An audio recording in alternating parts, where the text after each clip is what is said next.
Hi there, welcome to Caritas Querens. It's a little dark out here. I started making some videos earlier and it was pleasant, nice light, but now it's kind of gotten dark, and I think just the angle I'm at here, it's kind of hard to see me. So maybe if I turn that way. No, that's not any better. There we go, that's a little better. Okay. Anyway, in this video, I just want to make a short video here, kind of venting a little bit, but not just for the purpose of venting, but really for the purpose of maybe trying to see things a little more clearly and help others to see things a little more clearly for the good of others. This is something that just came to my mind the other day, and something that, I don't know, just really struck me in my heart. So here's what it is. And this is especially from a Catholic perspective, although even if you're not Catholic, there may be some other similar ideas or similar practices or experiences that you've had that might kind of, strike a chord with you and might be similar to what I'm saying here. As a Catholic, though, I have heard in homilies, and I've read in some books, things like this, and maybe you've heard something like this yourself. Basically, it goes like this. Every reception of Holy Communion, since it is actually the body, blood, soul, and divinity of Jesus Christ, so when you receive communion, you're receiving Jesus, okay, the Son of God. So every reception of Holy Communion is able to make us a saint, to make us a complete and perfect saint, okay? And then oftentimes, after this statement, sometimes I've heard, kind of a ramification of this, or at least, even if it's not explicitly stated, it's kind of implicitly stated, but, that, so if that doesn't happen, if I've received Holy Communion a couple hundred or 1,000 times so far in my life, and I'm not yet a perfected saint, I'm still kind of, committing some of the same sins over and over again, and still struggling with various things and habits and so on. And the implication is, well, it's not Christ's fault. It must be my fault. In other words, I'm doing something wrong. I'm not receiving Holy Communion properly. Okay? So what am I venting about here? What's my concern here? Well, here's my concern. Okay? I think that this perspective on receiving communion may, I think it's pious. I think it's reverent. I think the books I've read and the people I've heard say this, I think meant it in a perfectly pious, reverent way.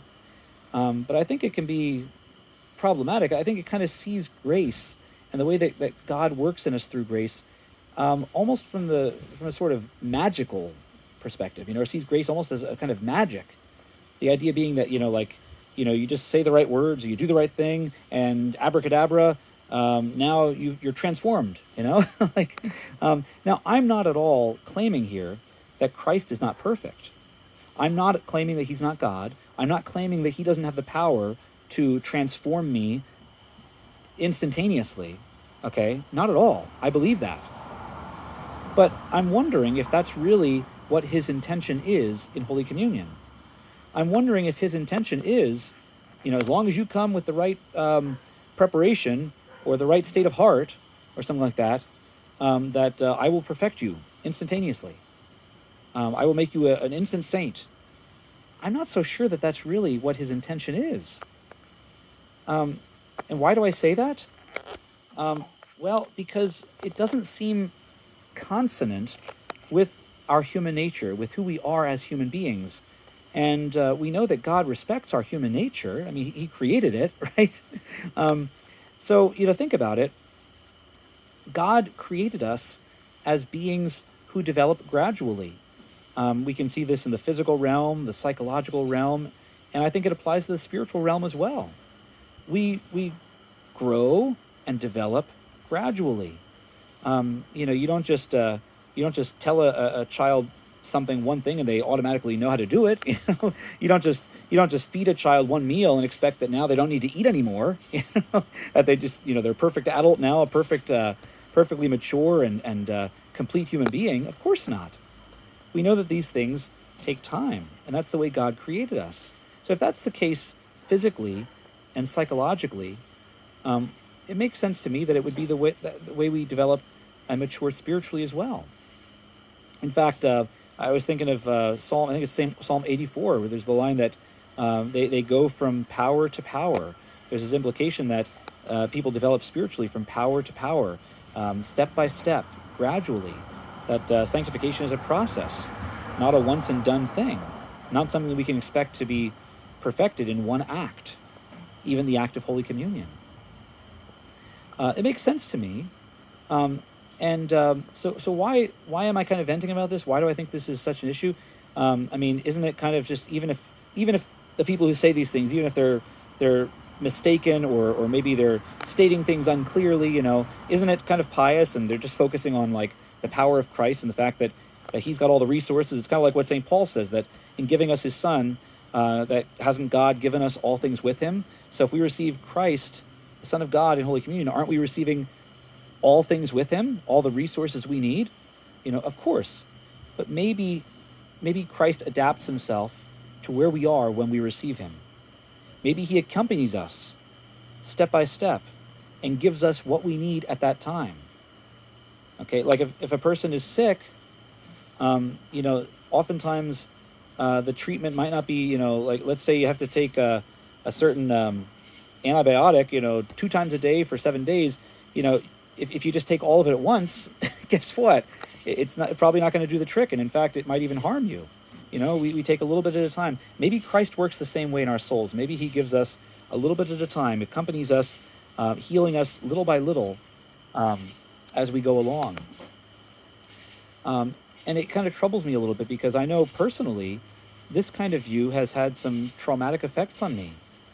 It's caused me in some cases, well, I don't know if it directly caused me, but I think it's one of the consequences has been leading to a sort of scrupulous view of receiving communion. This sense of like, I have to have the perfect disposition or I can't receive. And then afterwards, if I receive communion and I'm not a perfect saint yet, why then it's like, oh no, I must have done something wrong, and it's all my fault and I'm just a big screw up all over again. And I wonder if other people undergo the same thing, if they have similar experiences. I mean, think about it. If Christ intended for us to be made perfect in one solitary act, in a sense, what's the point of human life lasting as long as it does, or being a progression of acts and formation of habits? I mean, Adam himself was brought into the world not fully perfected. Even if, as many believe, even if he was created physically mature, he certainly was not psychologically and spiritually mature, as he proved, soon afterwards. I think St. Irenaeus even talks about that to some extent, about how God created us in this way to develop gradually, and likewise that he intends for us to share in his own divine life as a gradual progression, that we have to gradually learn how to live the life of God. Even Christ himself, when he became incarnate, came as a little baby, right?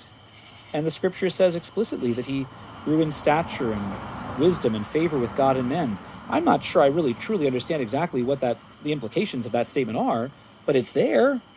And St. Paul says, I think it's in the letter to the Hebrews, that although he was the Son, he learned obedience by what he suffered.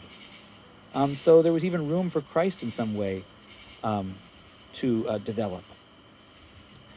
So I want to just throw this out there, and if you have any comments, any experiences, any insights, please leave them in the comments box.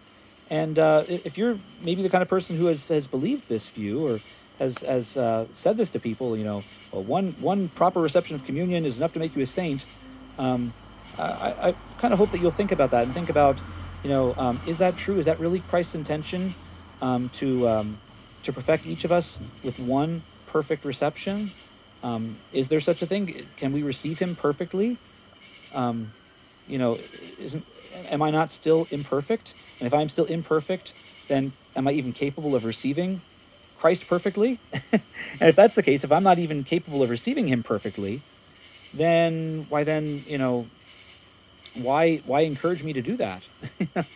Now some might say, well, this is to try to encourage people to receive communion as reverently as possible. But if that's the case, why not say it that way? Why not tell people that, that Christ has all the resources, that in giving us his son, God has given us all things with him. So we should come to Christ with total confidence that whatever our needs are, that he can provide for them, and he will, according to his providential will, provide for them. And just so come to him needy, knowing our needs, begging him to fill us in all that we lack, and trusting that he will do so in his good time. Or why not encourage us to see how loving he is, and therefore to respond to him with love, with all the love that we can muster in our hearts, even though it may not be perfect love. Sort of like when Christ was talking to St. Peter at the end of John, the Gospel according to John, and you may have heard this, that in the Greek it's a little more precise than what we have in English. First Jesus says, Peter, do you love me? And the form of love, the Greek word for love is the Greek word agapao, which is the love of charity, the love of God, that highest, sublime, divine love.